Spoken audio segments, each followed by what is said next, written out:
Number 10, Boy Jones. What's more intimate than a stalker? Am I right, ladies? If there's one thing women have loved throughout history, it's having every second of their privacy being watched by some creepy man, right? No. I can only imagine it's been worse since the dawn of smartphones and social media. That must be horrible. Well, as it turns out, there were some real creepwads in the Victorian era too. The Boy Jones was a stalker of Queen Victoria who on multiple occasions snuck his way into Buckingham Palace, one time escaping with a pair of the Queen's underwear. What? Arrested multiple times but still somehow found his way back to the palace. But what they should have done was swap the Queen's underwear for a pair of mine after a shift in the garden center I used to work at. Oh yeah, nobody's coming for you after sniffing those bad boys. Oh! Number 9. Graceful Words. This was a time when ladies were supposed to be ladies, and that means manners are on the table and elbows are off. Dresses were worn to not show ankles, God forbid an ankle or wrist bust out. I think more importantly, however, or rather unusual that is that women were expected to talk a certain way. Good evening, Mr. Barrows. You must excuse my tardiness. There was a dreadful man screaming at me because my ankles were shown whilst mounting my carriage. Your what was showing, love? Oh, you hurdle it. I can't believe it. Excuse me. I must be someone else. I don't need to tell you guys how ridiculous that is. I say fly out the handle, ladies. Wear what you want, do what you want. Number 8. Shots. Not the kind I like. Well, I don't know about you guys, but nothing ruins the mood for me and my lady like being fired upon. Yikes. I'd like to stay the night, kid, but the automatic gunfire coming from outside is starting to get to me. See? All gangster impressions aside, things must have been that way for poor Queen Victoria as she was shot in her carriage in 1840.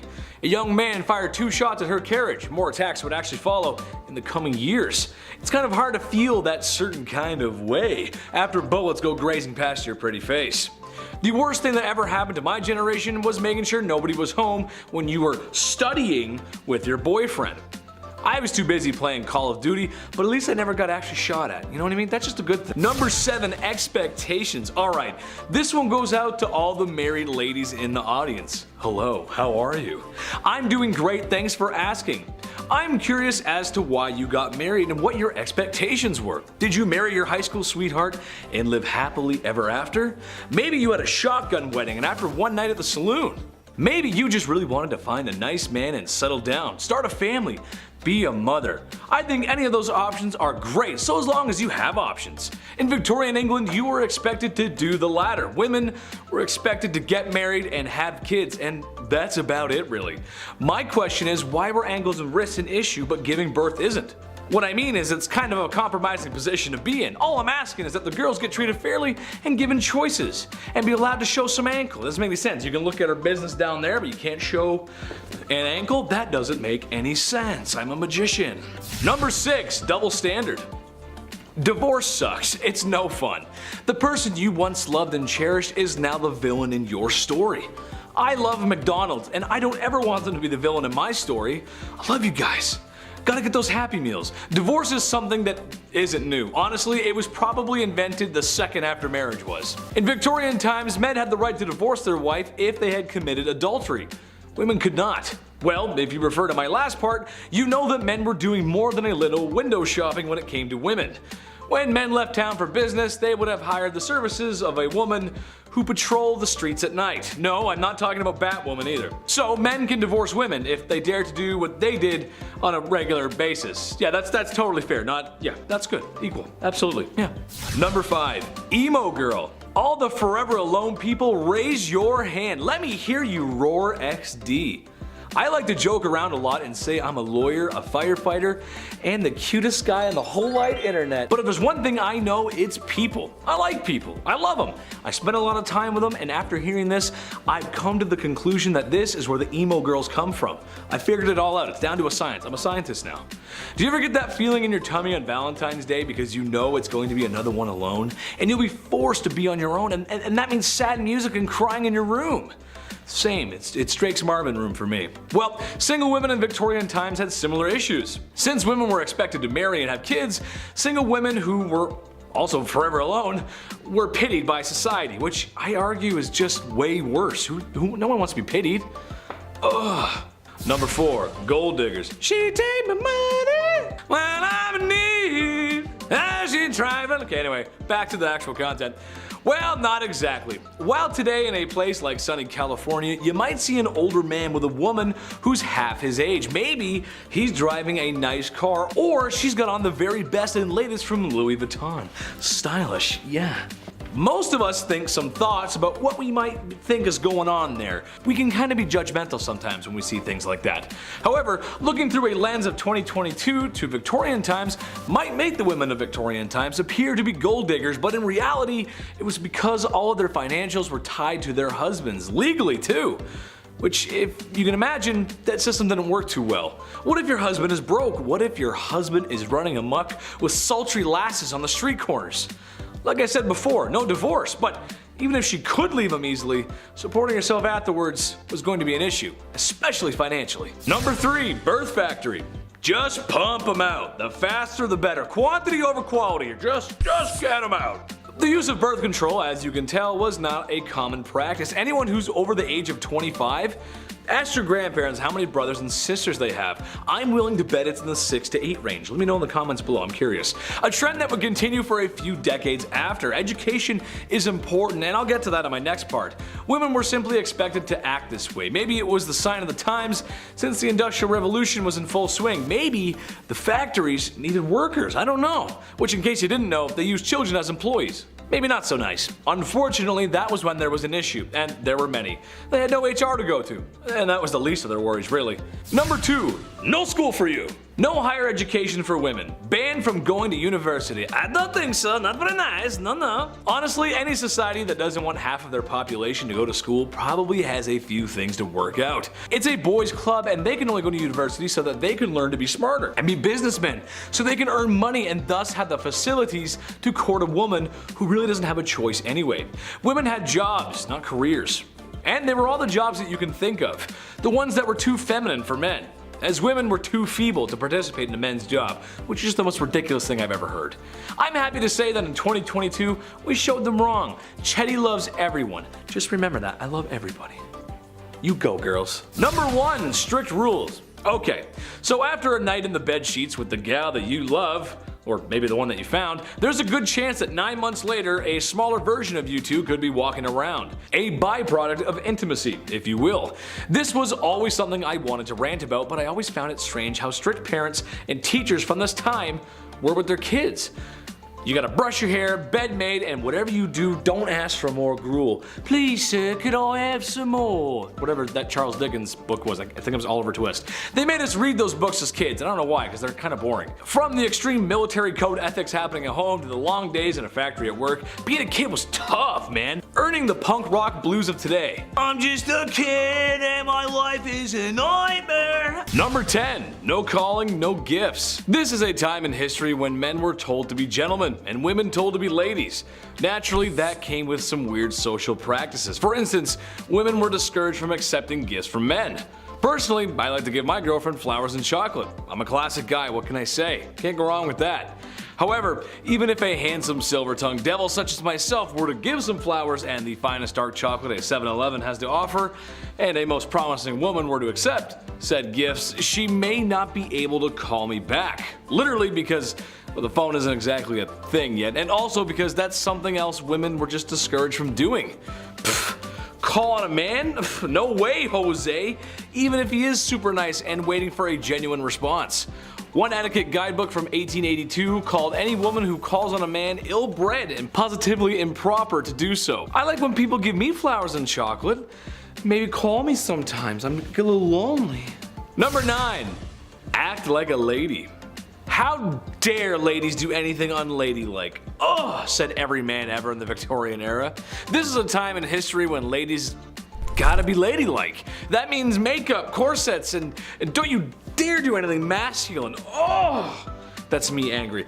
This is still a time when food isn't the greatest either, so imagine if you got an upset tummy at the dinner table. Happens to me a lot. You've got a handsome prince that your parents have arranged for you to marry.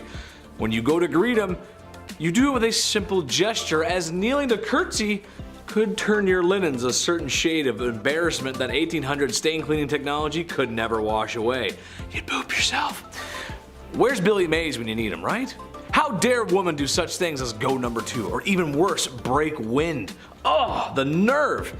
That's just the way it went, folks. I don't make the rules.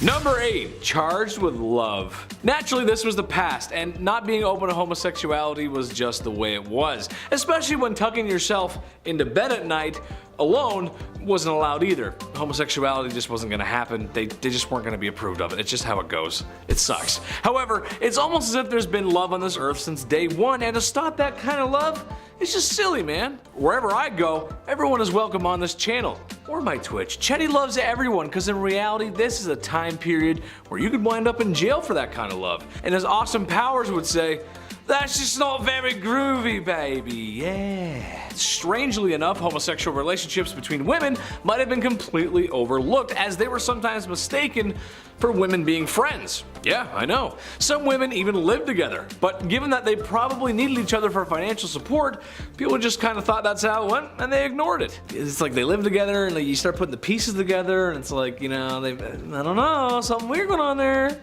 But love everybody, come on, be nice. Number 7, a good thing. If I'm talking about medieval times, there's a good chance I'm gonna bring up the super not cool, not fun, do not condone or support the behavior of marrying a woman at the age of 12. Yucky. In part 1, I mentioned that there was a ton of corners and streets being worked by the only other job besides street cleaners at 3 AM by women. However, after venereal disease was becoming a serious issue, it was getting pretty bad. It was becoming clear that a lot of people who were getting sick were young women, like 11 to 16 age group. Ooh. Which I shouldn't have to tell you is bad. That's pretty bad, dude. When I was 16, I was rocking Black Ops 2, hanging out with my buddies, and partying hard in the summer. I got a lot of good stories, maybe I'll share them one day. Catching all that nasty stuff is no way to spend your youth, so thank God the government changed the age of consent to 16 years old, which I know is not a solution for everything that was going on, but it was a small step forward in the right direction. That's what we like, good history moving forward. We like that, Chetty likes. Number 6, the seamstress.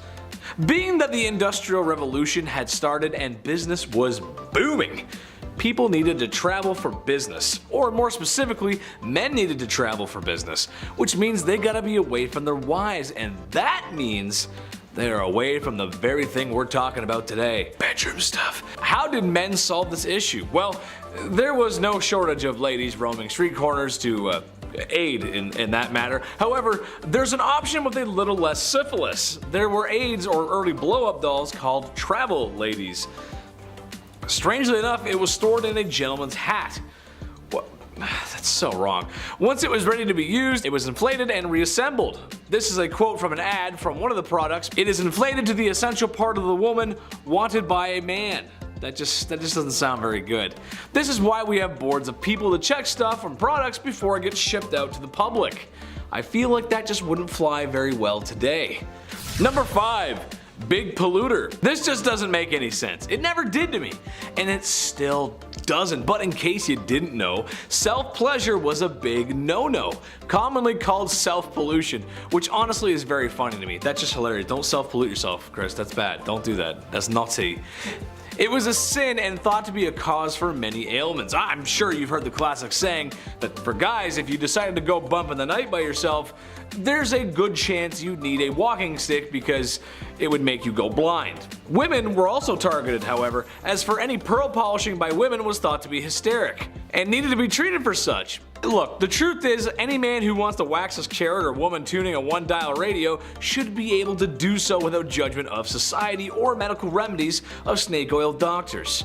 Love yourself, love everybody else, and just as long as the bedroom door's closed, you're good. Just don't do it in public, you're good. Number 4, shake and bake. I'm something of a scientist myself, but that doesn't mean I know everything, and if you actually need to learn something about health and safety, take it from a professional, not a second-rate John Candy. However, when coming across this fact, I just had to share it, because with my medical knowledge, this just doesn't sound right.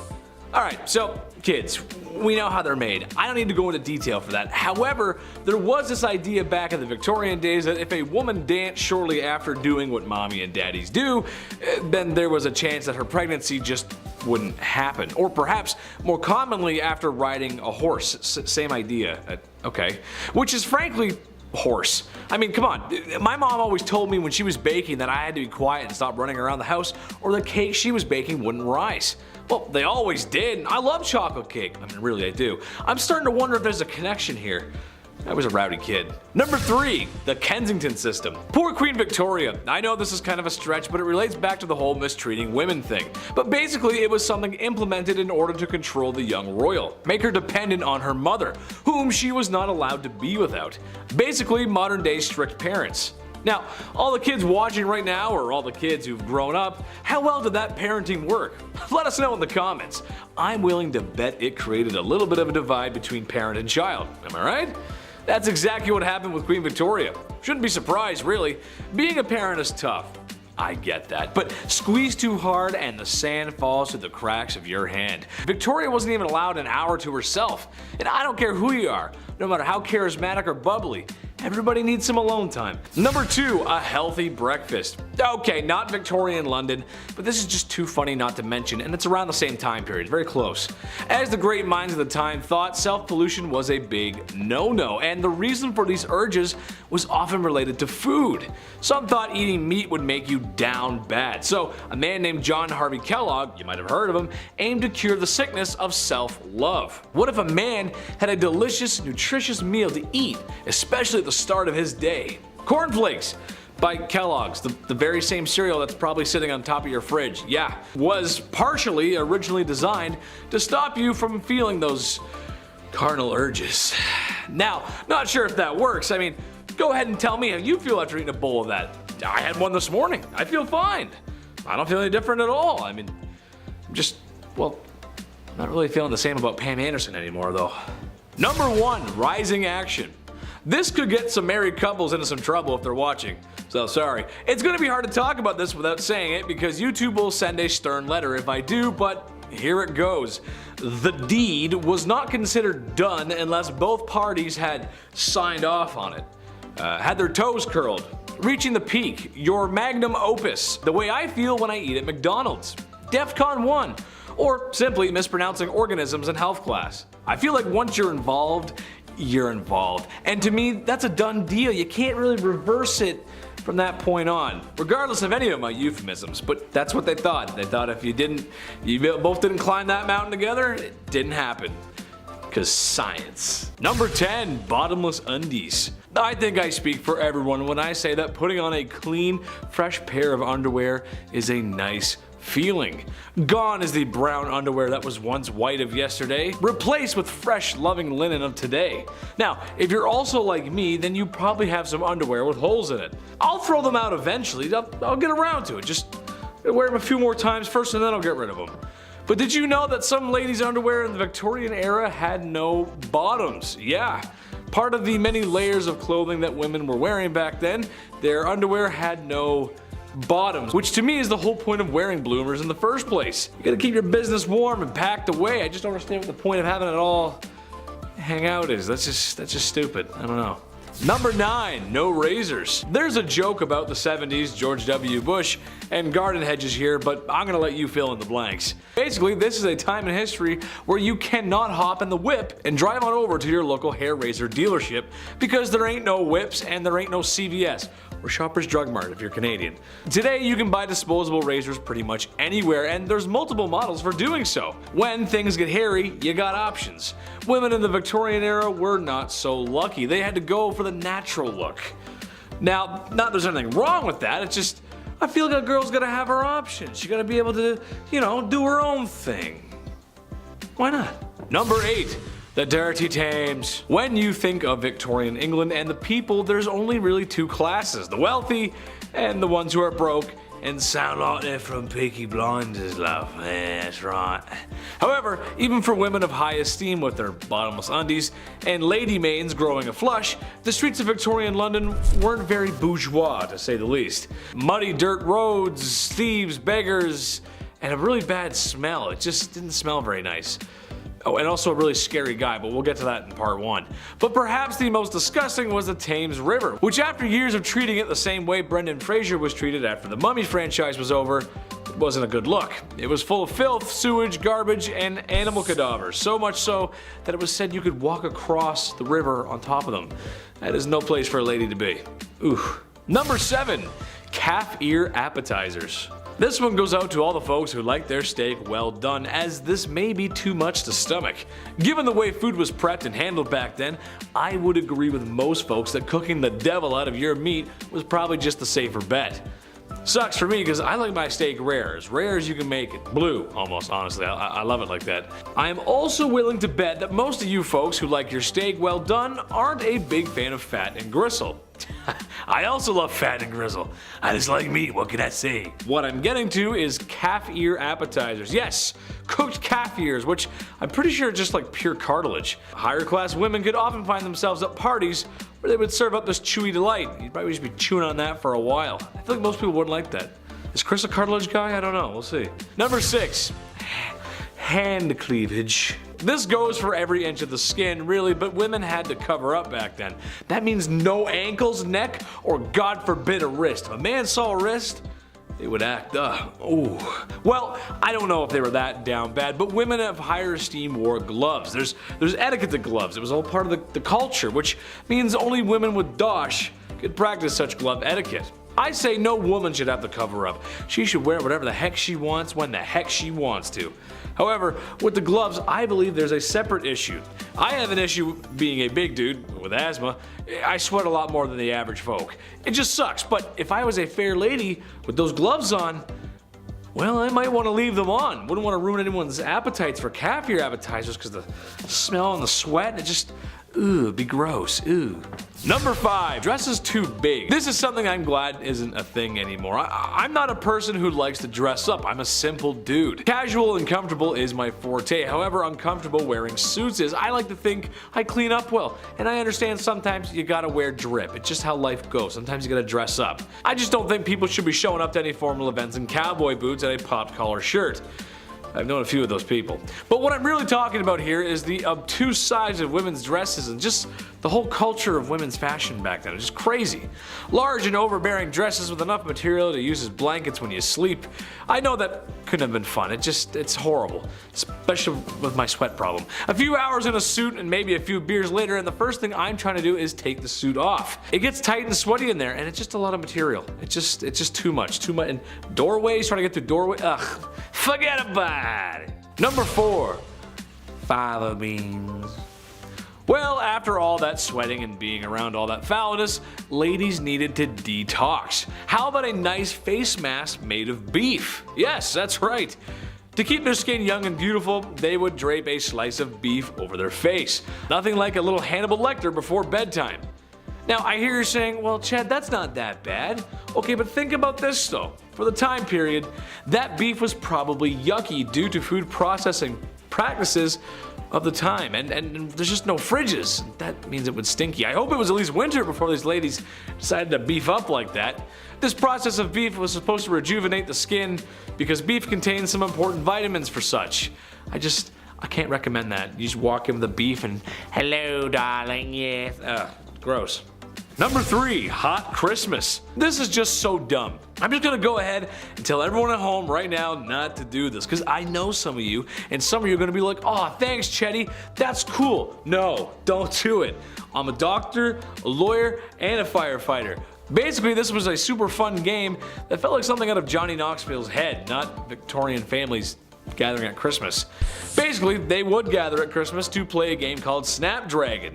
You get a bowl of raisins and almonds, you pour some brandy in there and maybe one out for your homie, and ignite the brandy. Once the bowl is on fire, the family will compete to see who can grab the flaming treats and eat them the fastest. Okay, second degree burns are not how I want to spend my holiday season, and also in a time before smoke alarms and a modern fire service, this sounds like a really bad time. Grandpa could lose it out of his hands. Drapes catch fire, the house burns down, probably the whole neighborhood. Just a bad idea. Also, I hate raisins, so setting them on fire? Yeah, I'm out. I don't like raisins. They're gross, dude. I don't like them. Number 2, Crypt Picks. Look, it's a part of life. It happens. You live, you love, and depending on how much your wife likes interior design, you probably have a sign hanging up like that in your home somewhere that says something like that. You know what I'm talking about. And after spending all that time in HomeSense, it's all over. Fade to black, cease to exist, the forever box. There's a whole process and respect in the undertaking business. The Victorian era had a strange tradition, however. How about taking photographs with the body of a family member who has recently passed on? Yeah, that's right, I know. I couldn't believe it, really. People would sit there for minutes taking photos of those who are no longer with us because the process of taking photos was not great. This isn't the digital age, after all. This is something that the Crypt Keeper would make you do. Keep them in the album or something. Just not for your everyday family, man. That's just weird. Yes, now we're going to take photos. Like, that's just weird, you know what I mean? It's just weird. It's weird. Number 1, Jack the Ripper. Listen, the women of Victorian London feared this guy. And how can you blame them? A terror that seemed to come from nowhere and could strike from anywhere. Humans unaliving other humans is nothing new, and it probably won't be old. It won't get old soon. This is what we do. It's kind of our thing. But this was the first modern serial unaliver. Jack the Ripper's identity has never been found. It's only been speculated, and some studies suggest that it has been revealed, but it's really hard to pinpoint something that happened that long ago.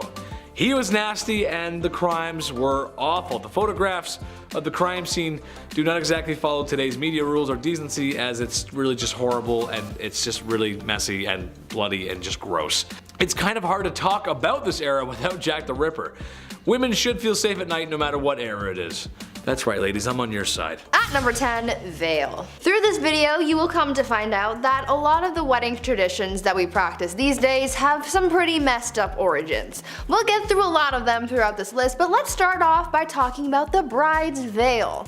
These days, a lot of brides choose to wear a veil on their wedding day. With so many different styles to choose from, this accessory is known to add that extra little pizzazz, little spice to the look. But throughout history, veils were used for different things, some of them being a tad bit messed up. Just a smidge. The rather obvious reason for brides to wear a veil back in the day had to do with religion and staying modest. But this hasn't been the only reason for veils. In ancient Rome, brides wore veils because it was believed to be effective at warding off evil spirits.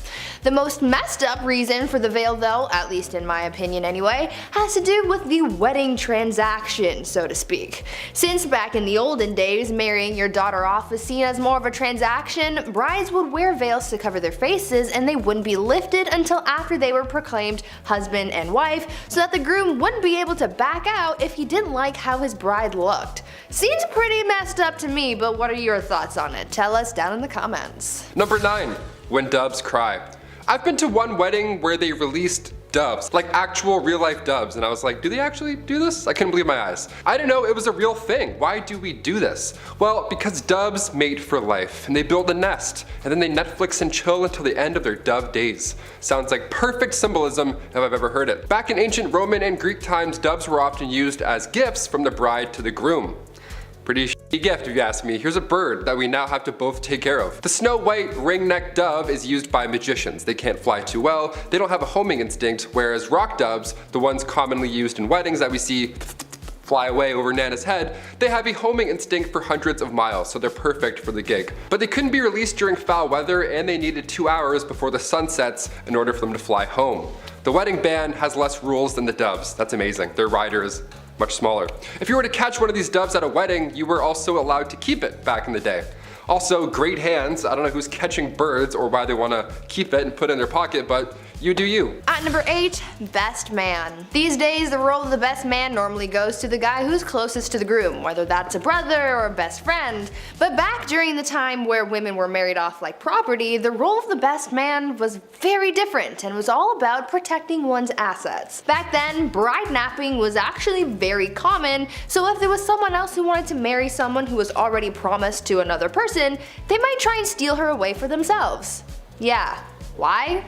I don't know. This is where the best man came in. The best man's job was to protect the bride, and if she was stolen, the best man would be the one to enter whatever battle or duel was necessary to get the bride back. The best man was literally there to be the best fighter. The best man was also there to watch over the bride to make sure that she didn't try and make a run for it herself. They really said, try to derail this wedding and see what happens. Number 7. A June wedding. As we're counting down this list slowly but surely, you've probably begun fantasizing maybe about your own wedding one day.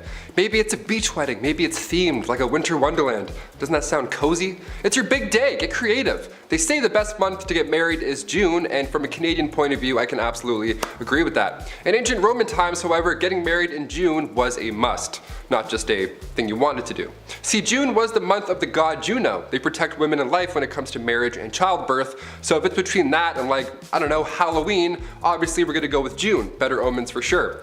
Another myth is that bathing was rarely done back then, so when majority of the population did finally, wash up at the end of May or beginning of June, that's often when it would happen. Everybody smelled nice, they felt good, and they wanted to celebrate. So it was perfect timing.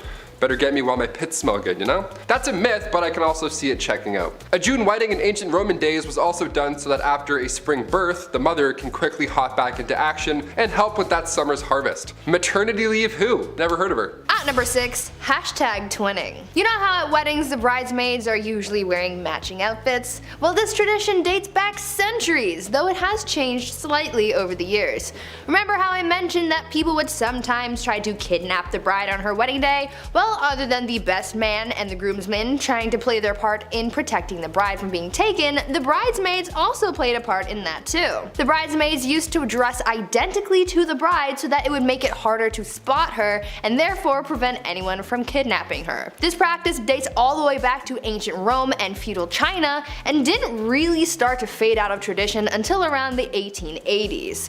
These days you get a couple of gifts from the bride for being in her posse, but back then you didn't get anything and you had to risk your safety for your girl Becky, who doesn't even want to marry Jeff down the block. I don't know. Number 5. A toast. My favorite part of a wedding has to be the speeches or the toasts. They're always way too long or too personal, or you know what, just too depressing, just way too sad, just tears. You're like, why are we talking about this? It's a nerve-wracking part, even as a guest, just to get up randomly and be like, okay, look at me everyone, hi. No, I don't want to do that. Back in the 1800s though, only men were allowed to give these toasts. The oldest friend, the groom, the best man, and then the father of the bride. The whole thing would have been done in 8 minutes. Guys suck at speeches. They're just like, a lot of ums, that's all I'm saying. Wedding toasts go back as far as the 6th century BC. When Greeks were getting married, the father of the bride would drink the first glass of wine just to make sure it wasn't poisoned or anything. Romans would also drop a piece of burnt toast into the wine in order to make the wine taste less bitter, hence the term toast. Yeah, now we get it. Yeah, wine was so bad back then, they had to use burnt toast Crystal Light just to get through the day. Yuck. At number 4, transaction. I find it to be just a little bit messed up how before now marriage was mostly about money or status and not about love. For a long time people didn't get to choose who they got to marry, and there was almost always some kind of monetary transaction involved in the wedding. This whole idea here is a reason for the traditional act of the bride's father walking her down the aisle and giving her away, so to speak. In the past, fathers of the bride and groom would come together to establish an agreement, like X amount of money for someone's daughter or whatever. Once that was set up, the wedding became a big deal to see if the transaction would actually go through, and many precautions were put in place to make sure that no one backed out. One of those precautions was the act of the father walking his daughter down the aisle. This was done so that they stayed close to one another in the off chance that the groom or his family decided to back out. That really took the romance and sparkle out of weddings now. Number 3, wedding cake. As the youngest of 3, I can confirm that we get away with the most. The youngest often do. The middle child is just plain ignored, and then the oldest, well, they usually have the most responsibility in the family. Usually when a bride and groom cut the cake on their big day, it's for them. They save a piece till their anniversary, they put it in their partner's face, it's fun, whatever they want to do. Often in history, the eldest child would get the first slice. How lucky is that? When it came down to cutting the actual cake too, well, that meant that the bride is no longer a virgin. It's an awkward few bites. Wedding cakes today are delicious and they're pretty much an art form. TV shows are devoted to them, like Cake Boss and other cake shows that I can't think of. If you're lucky, you might find a few cake charms on the inside as well back in the day. Real, non-edible cake charms. You wanted to find these in your cake. They brought good omens to the table. To find a rocking chair meant that you're going to live a long life. An anchor means you're bound for adventure, sailors ahoy. And a purse meant that you would have good fortune. Let's just hope you didn't find the charms with your teeth, or else you would be using said new fortune fixing your chiclets. Very metal, very real. Not good. At number 2, plague flowers. In a lot of weddings, the flowers are very important. There's the flowers for the centerpieces, the bouquets for the bride and bridesmaids, there's flowers everywhere. Get your Benadryl. But why is that? Well, the idea of carrying a bouquet at a wedding dates back to ancient Greece, where it was believed that carrying a bouquet was thought to ward off evil spirits, but a little later on down the line, the presence of bouquets at weddings got a little bit darker and a little more precautionary. During the Middle Ages into the Renaissance, when the Black Death was running rampant throughout Europe, people were trying anything and everything to try and ward off the plague. Back then, people believed that smells carried contagion, so people would fill their pockets with fragrant things to keep the plague at bay. This was later integrated into wedding practices, and brides started carrying around a bouquet of stinky stuff like garlic and dill to protect them from catching anything. Over the years, these stinky stuff was replaced with nice smelling flowers, but really, no one cares what's in the bouquet anymore, because all people want to do is participate in the wedding Hunger Games and fight to the death to catch the bouquet at the end of the night. Why? Why are we hurting each other for this? Why? And finally, number 1, wedding rings. One ring to rule them all. Perhaps the most important piece of the wedding puzzle, rings. Whenever somebody is about to pop the question, everybody around them always needs to see the ring. Congrats, let me see the ring. Oh my god, is it this? Is it this? Egyptian pharaohs first used rings to represent this eternal life. The circle has no beginning or ending. They created this concept that we adore to this day. The center of the ring was also believed to be the gateway to the unknown. Your finger just disappears, you're like, what the f? These Egyptian Ouroboros rings were the first, a snake eating its own tail, #love. When Greeks came in the picture, they took this tradition, started using copper and iron rings in ceremonies, and the iron rings had a key symbol on them, meaning that the wife now has control of the house. If you like it, then you should have put a key on it. Come medieval times, the ring gets another upgrade. Now we have these precious gems to be added to them, a little bit more glam. Rubies symbolized passion, sapphires symbolized the heavens, and diamonds to show strength, because they were rock hard, and obviously you know the rest. Come the 12th century, the Christian church declared marriage as a holy sacrament, so rings were solely used now for that ceremony. That's when the engagement ring came into place. There needed to be another trade or promise that was just as strong as a wedding band. So now there's rings for pretty much everything. Number 10, the Cholera Belt. This is just so silly to me. While the Victorian era seems like a long time ago, it's really only like 3 to 4 people ago. So yeah, your grandparents or maybe even your great-grandparents could have experienced a life like this. As we all know, disease was rampant back then, and thank God we're a little less gross now, am I right? Well, cholera was quite the tummy bug going around back then, causing upset stomach, indigestion, and the Oregon Trail's favorite, diarrhea. Ooh, no thanks.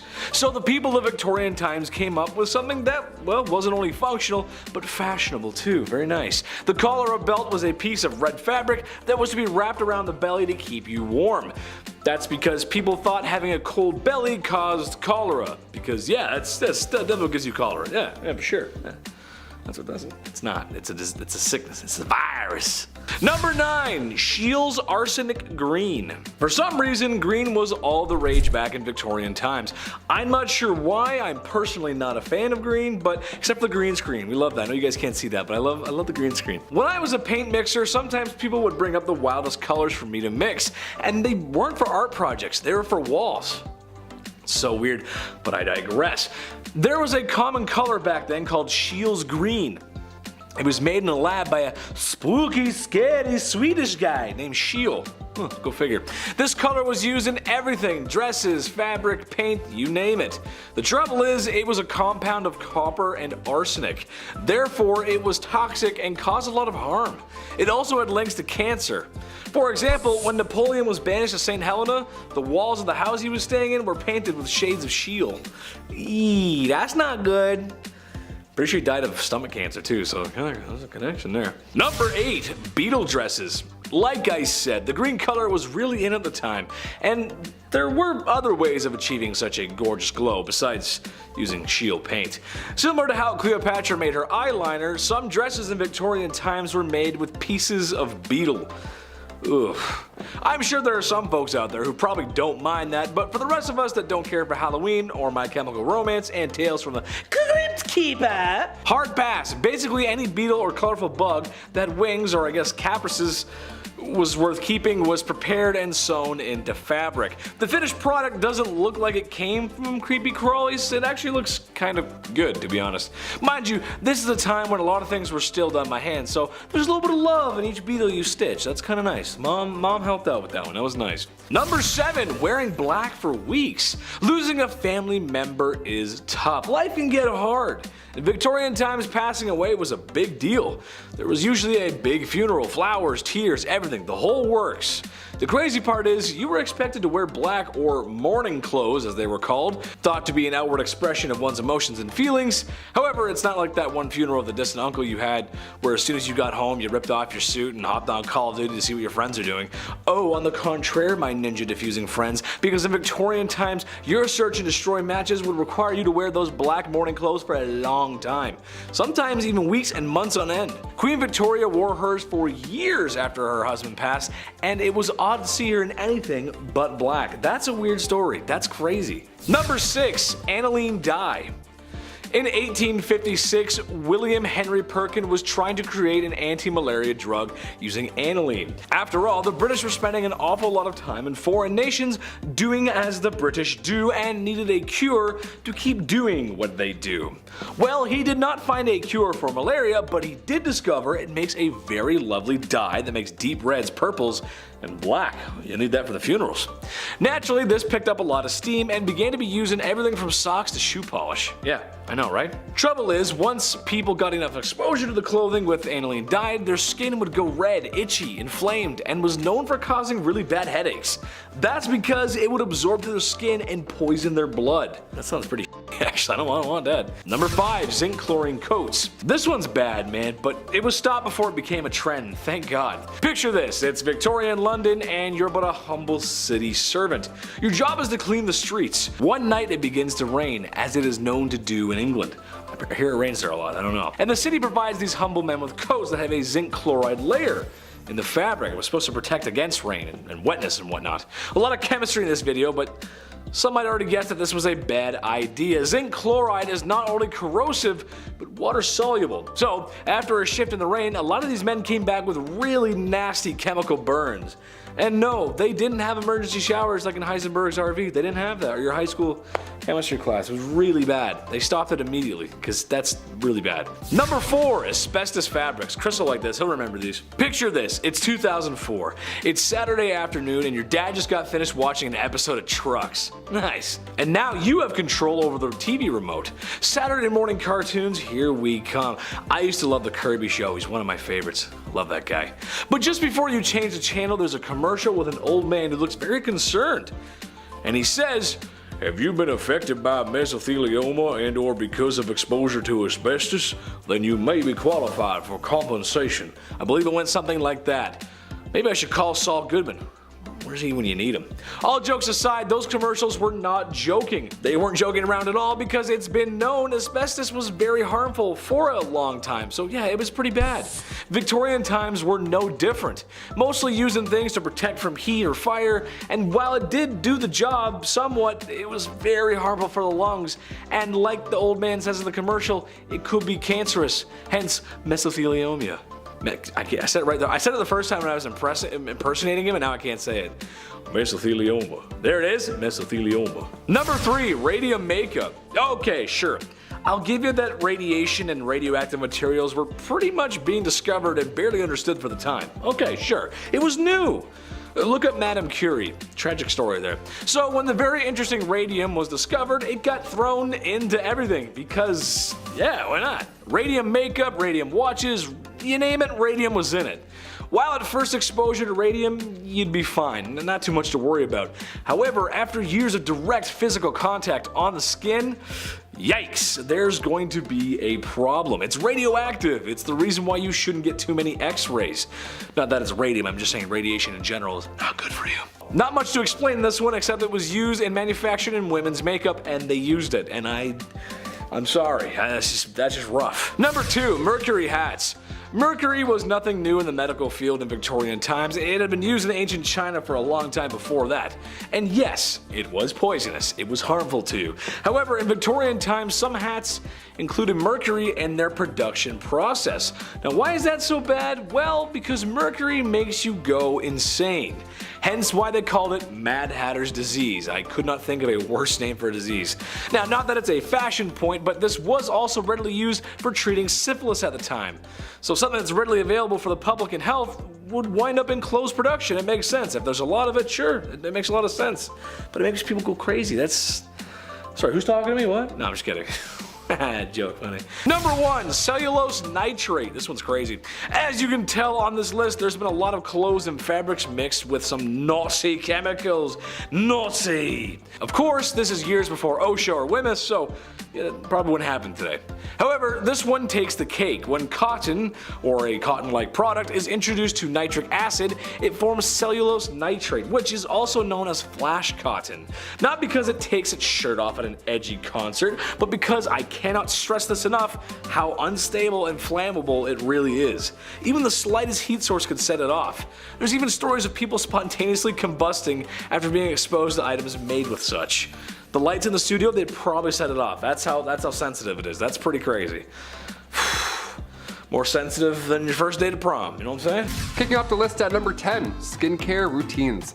For a long time now, having pale skin in Europe meant that you were among the wealthy, because in the 17th and 18th century, this suggested you can enjoy the indoors. You didn't get sunburns working outside all day, aka wealth. Keep in mind, this was long before sunscreen was ever even a thing, so at the time, the best thing to wash your face with was something called chemical wash.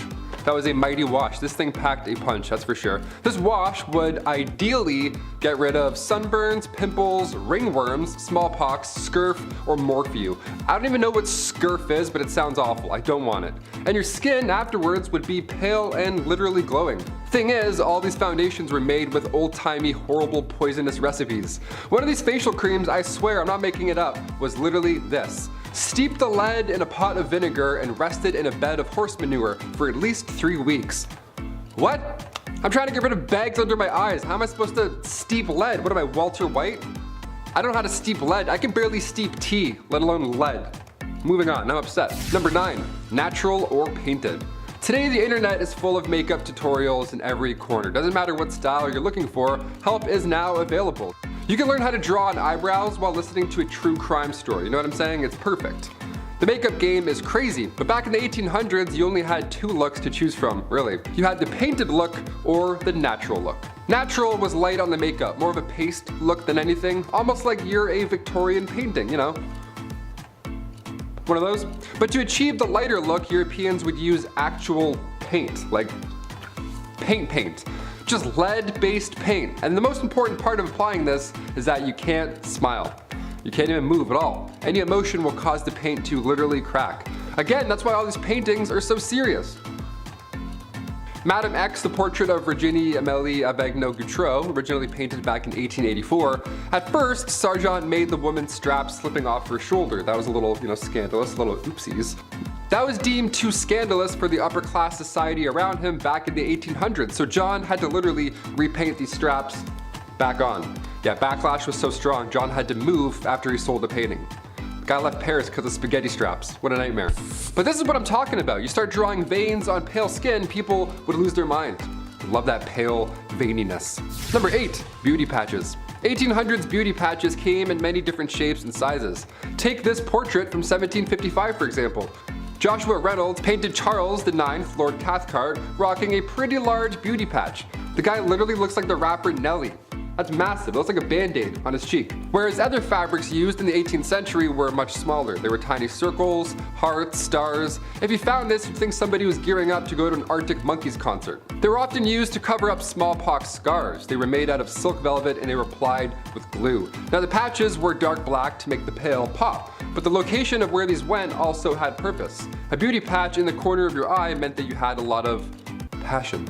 On the forehead, that was meant to be majestic, and a dimple patch, oh, well, you're a cheeky one. That's the scandalous one you are. The position of these patches could also determine your political allegiance. Historian Joseph Addison took notes on these positions when observing two parties from the 1800s. One party had patches on the right side of their face and the other had the opposite. That's like switching jerseys back in the 1800s. You're like, this team sucks. Number 7, mouse skin eyebrows. Okay, Stuart Little, if you're watching this, skip to number 6. You don't want to see any of this, alright? Trust me, it's not good. Back in the 1800s, as I mentioned earlier, the cosmetic game was harsh, to say the least. The eyebrows too, they had a rough go. Eyebrows were completely plucked off back then in order to make the forehead bigger. Yeah, you need that 1800s 5 head. That's the trick, apparently. Imagine if I shaved my eyebrows off and then painted my face like pale white. Honestly, I'd do it for the clicks. I'd do it for you guys. This 5 head look didn't last forever, thankfully, but for a hot minute it almost got worse. In the late 17th century and early 18th century, these leading ladies would shave off their eyebrows and then they would glue on mouse skin to replace them. Like a band-aid, only horrible and stinky. Since their face was freshly painted and the glue game was weak, they would have one shot only to stick these puppies on. You just gotta eyeball it and hope that it works and that it looks in the right spot. I don't know. You put them on too low, you're gonna look upset all day long. Eyebrows are angry sisters, not angry twins, okay? Remember that. Number 6, lip paint. Red lips always lie, especially when you don't know that ammonia is mixed in with it. How jolly.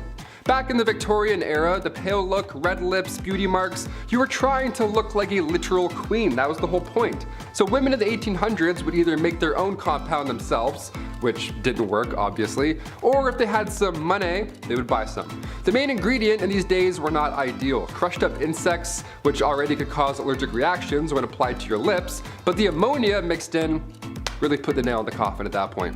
Ammonia and crushed bugs? What am I, Oogie Boogie? What am I making here? What am I applying? Number 5, corsets. I can't even imagine how hard it was to wear one of these. Like, I have no chest. I'm just a diving board. And already, this is a nightmare. I can't even imagine. The Victorian corset, okay. Tiny waist, curves, look, the whole thing. Obviously, this was horrible for your body. Just looking at this, you're like, ugh. Your ribs would literally slowly deform, as well as your spine misaligning. But instead of talking about how horrible this obvious one was, let's talk about that corset duel from 1836. Yeah, have you heard about this? That's a real thing. Hungarian Princess Pauline von Metternich was married to Prince Clemens. She had to marry her uncle when she was 20 back in the 1850s, so surprise, surprise, she was a little unhappy. Weird, right?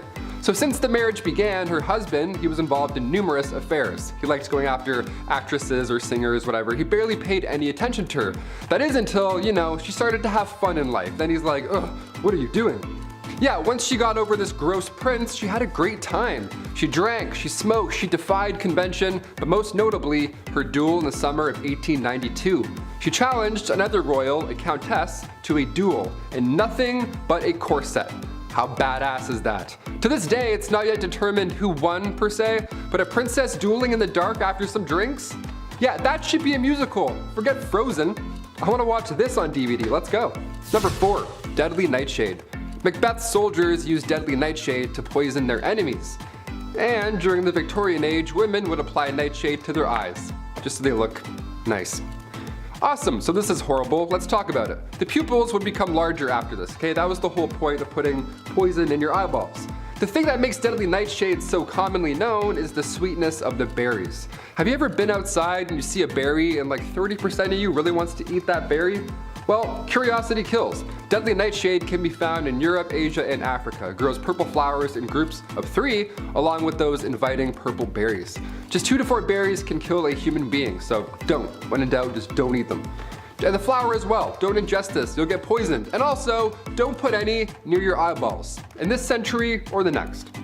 Number 3, bustles. So while corsets are one nightmare, bustles are just an entirely new thing. Tiny waist wasn't enough, eh? Had to get big old dump trucks as well. These Victorian folks went hard in the paint. Figuratively and literally, I guess. Bustles were also known as the Grecian bend. Big old booty bend, that's it. It came to town in the 1870s and it took the idea of wearing a cage as a skirt to just having the back part extend out. Ah yes, an update, an upgrade, I guess. Then the fabric was draped behind the butt. Hope you don't like sitting down ever, because that's obviously not an option. Corsets would move your organs around slowly, and bustles would slowly damage your back. So let's leave this one in the 1800s. I think that's probably for the best. Number 2, red lead redemption. Look, I'm pretty new to skincare routines, but I'm trying, okay? I'm trying to get rid of these bags under my eyes. I'm trying to sleep and drink water, all that jazz. Back in the 18th century, those bags under your eyes were a lot harder to get rid of. Lead mixed with vinegar, this would make you look more pale. If I used this, I would literally be a ghost. I would just be invisible. You would just hear a voice in a green screen right now. In the 18th century, that pale look was ideal, but this lead vinegar mix also smoothed out your face. So what could go wrong, right? Queen Elizabeth I used cosmetics containing lead, mercury, and arsenic. Those powerful 3 things you don't want anywhere near your face. Yeah, arsenic too, the same deadly poison that took out George III and Napoleon Bonaparte. Just the worst ingredients in the 1800s cosmetics game, really. The Agency for Toxic Substances and Disease Registry has arsenic on its priority list of hazardous substances. Toxic metal exposure is still an issue we're facing today in this century, so I hope this is eye-opening. Sans poison eye drops, I hope it's eye-opening. And finally, coming in at number 1, deodorant. What did people even do before Old Spice? You know, before that guy was born, how did we know how to smell good? What did we know how to do? Deodorant was first introduced to the public back in the late 1800s, and it was called Mum. It was a cream that used zinc oxide, and it was stored in metal, cold containers. That's just nothing like Speed Stick at all. It's not discreet in any way, shape, or form. It wasn't long until the first antiperspirant came along right after it. It was called Everdry, and it was always damp, ironically, and it would always burn your underarms. It literally would eat through your clothes. I think at that point, I'd rather smell bad. Like, let me have rashes, let my face look horrible, let the bags show. I'd rather do all that than any of this. This is horrible. Number 10, it's just a cold sore. The Victorian era is cool. The art, the fashion, and technology of the time, I think, are always fun to take a look at, especially since steampunk has its roots in the Victorian era, and who doesn't like steampunk? Come on, there's just a lot of cool steampunk stuff. And honestly, we haven't seen a lot of that in a long time. We need more. We need more. Something not so cool from that era, however, was what you could catch from another person should you decide to take up a bed with another person. Syphilis, yep, one heck of a disease. Funny enough, it was so common that it was making intimacy itself an unusual practice. People were scared, and honestly, maybe rightfully so. There's no cure, and if it progresses to its later stages back then, well, you go crazy.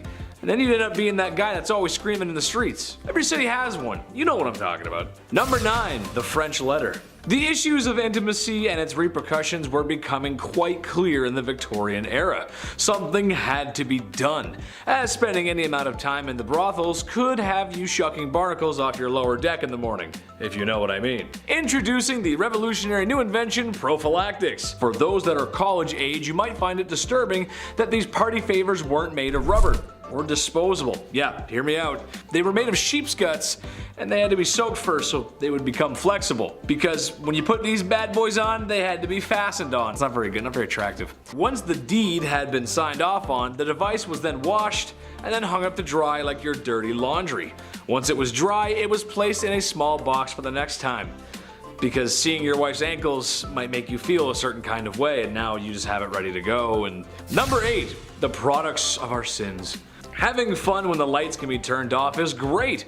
Who doesn't enjoy a little toe curling? Yeah? Except sometimes there's this crazy thing that can happen, where after 9 months, another human spawns in. Insane, right? I know. Well, back in the Victorian era, this phenomenon was happening, but only for married couples. As you have to be married, of course, or else a child would be born out of wedlock, which to people at the time was just the worst. Oh, I never. These stigmas were not favorable for women, as some preferred to avoid that kind of press by abandoning or straight up just unaliving their children. Horrible, just horrible times. Just another one of those good old wholesome times in history where we were treating women with the utmost respect and decency. Very nice. We were actually not very nice. Number 7, diet. Bedroom misconduct was becoming a huge issue. Refer to number 9 and 10. While women did get most of the blame because, well, you know, history, men did get some of the blame. The issue of intimacy for men could be described as barbaric primal sense. So how do we curb this? How do we stop men from acting on these caveman urges, ooga booga? Well, simple really. Men just have to stop eating certain foods, as it was thought at the time that food had a link to the misconduct, or rather, the overabundance of bedroom-related issues, including mustard, pepper, rich gravy, beer, wine, cider, and tobacco. And if you weren't paying attention, that's basically the diet of every man in Victorian times. Not sure how a jar of finely prepped mustard would get you flustered, but okay, sure. The beer makes sense though, you know, have a few beers, and even the mop leaning over in the corner looks pretty lonely, and boy, that mop has lovely hair. Number 6, job market. Ladies of the evening, women of the night. Women who make beds go bump in the night. They were everywhere in Victorian London, a lot. It's partially related to some of the points I previously mentioned. Now, I'm not here to say it's necessarily a bad thing. Personally, I don't think it is. As they say, it's the oldest profession in the book, with an estimated 80,000 women working in the night by the late 1890s. You'd have to be crazy to miss that. I mean, they were literally everywhere. With numbers like that, there's something for everyone and in varying price ranges, as they can be found in brothels or townhomes set up by the wealthy men for their mistresses, pretty much anywhere trouble likes to spawn. Even some artists took advantage of this by living with the gorgeous girls of the evening, as going behind closed doors with one was debatable, but becoming friends? Now that's a social transgression. Becoming friend, how dare you befriend the people of the night? Number 5, Jolly Lad. When people think about certain magazines that depict lewd imagery, you probably only think of Playboy. The bunny imagery was good marketing, honestly, just smart. But what if I told you the Hefmeister wasn't the first to publish such a magazine, or imagery? Back in the Victorian era, there was some saucy imagery being produced. The government had outlawed such indecency, but this only made the lewd picture industry move underground, where naturally it flourished, especially in major cities. And if you knew where to go and how to ask for one, you could purchase something from the hidden menu. Kind of like when you go to McDonald's. Yeah, there's a hidden menu there too. Google it and see for yourself. I'd repeat what my favorite one is, but I would be in trouble from the YouTube gods. And I've been treading on thin ice this whole video, so Number 4, the first counterculture. The 1960s were a very important time for many different people. Black Americans were fighting for their rights, music went from holding hands to strawberry fields, if you know what I'm saying, and everything that your parents told you just kind of felt wrong. If you grew up then, you know what I mean. I know people like to make fun of hippies, but there was some good ideas there. Well, in 1890s England, they were sort of having the same thing happen. Obviously not as strong as a push as it was in the 60s, but still.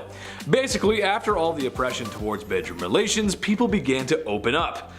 Not literally, just open up thinking wise. That's really gross, don't repeat that. There's only one way we all got here. Unless you're a test tube baby, of course. In that case, thank you for watching CT133576-2. To some historians, this makes sense. When you push and push for things to happen or ban, eventually people will push back, especially if it's something like bedroom time. Everybody likes a little bit of bedroom time. Valentine's Day wasn't too long ago. Remember that? It was good. It was fun. It was good fun. Number 3, Jack the Ripper. While the man's numbers don't compare to any of the other horrible people in history, he's unusual because of his brutality and the fact that he was never caught. Jack the Ripper was maybe the first modern serial unaliver. He haunted the streets of Victorian London and is responsible for claiming multiple women's lives, women of the evening to be exact, and they began to know the name Jack the Ripper. Now, we'll probably just have to show you pictures of Victorian London or maybe some B-roll of a shadowy figure because there ain't no way we can show the crime scenes. There's probably a dozen different theories on who done it. Some say it was multiple men using his name as an alias, some say it was Prince Albert, there's even some who suggest that he was a she, and which explains why women were so easy to go off with Jack. That actually kind of makes sense to me at least, and why no one really would be looking for a woman back then. Kind of makes sense. Anyway, be careful out there, ladies. Just be careful. Number 2, Queen Victoria. It seems old Blighty herself may have been a tad more promiscuous than you'd think a royal to be. Well, not with other men, but her husband, who in her diary claims to be the love of her life, which honestly is kind of sweet and romantic. That's nice. One thing that I find interesting, however, is that while lewd images were outlawed, the Queen may have commissioned a painting of herself that was quite risque for the time, to gift to her husband, of course. Hypocrisy much? I say lewd, but it was probably just in her loose-fitting clothes with maybe like an ankle showing or something. Still, unusual behavior for the Queen. I'll remember that for next time, Blight. I'll remember that. Number 1. Prince Albert. If you've ever stepped foot into a tattoo parlor, then you might know where I'm going with this. Prince Albert, the husband of Queen Victoria, had some controversy circulating his name. One, because he shares a name with another Prince Albert who was speculated to be Jack the Ripper, but also because of a very unique piercing. Go ahead and take a guess where that piercing is. Yeah, I didn't think so. As a man, if your anatomy could be described by an internet comedian using moderately funny euphemisms, then the piercing would go through your German army helmet. That makes sense, right? The horror. The absolute horror. It's rumored that he had one of these piercings. Did he? I'm not sure. But if it means anything to you, Nicholas II had a tattoo, so it's not completely out of the realm of possibility.